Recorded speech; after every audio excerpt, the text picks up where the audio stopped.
بطبيعة الحال هي مناظرة يعني للرد على مزاعم الدولة المجاورة.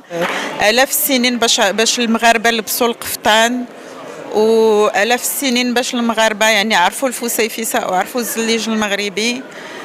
فاحنايا اليوم من أجل التعبير على الموقف ديالنا كصناع تقليديين وكغرفة الصناعة التقليدية فيما يخص هذا الحدث هذا المؤسف، واللي كنتمناو اننا يعني يتم التجاوز ديال هذا يعني هذا الحدث هذا. ومن طبيعة الحال الصناعة التقليدية المغربية في مغربها كما الصحراء المغربية في مغربها، والحمد لله نحن ماضون والخير أمام إن شاء الله. وإحنا سعداء بهذا اللقاء اللي كاين اليوم، هذه المناظرة، ولكن هذه المناظرة كانت خصها تكون بشحال هذه في الحقيقة.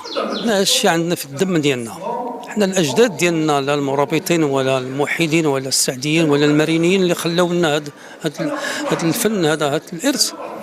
المساجد الأعظم ولا المساجد اللي عندهم الكبيرة تما كلها المغاربة اللي صوبوها، ولهذا ما عندنا لاش نتقلقوا حنا ولا شي حاجة. الجزائر بهذا الشيء بعيد عليها.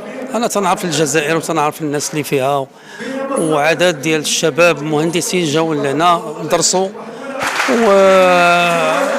وتيحكيو لنا على داك الشيء اللي كاين تما وتيعاودوا لنا.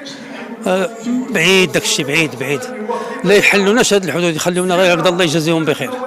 جينا اليوم كنغطيو هذه الندوه ديال التراث اللي فيها المجالين ديال السليج والقفطان. لا يمكن ولا يمكن حتى الموت، يعني هذا تراث ديالنا أبا عن جد، وتوارثناه من جدودنا بطريقة المشطة، بطريقة الزي، بطريقة لي زاكسيسوار. يعني حافظنا على الأصالة مع ذلك المعاصرة، لأن تبارك الله الحريفية ديالنا ماشي سهلين. حاولوا يخرجوا من القفطان تراث خطير، يعني اللمسة المغربية الحقيقية.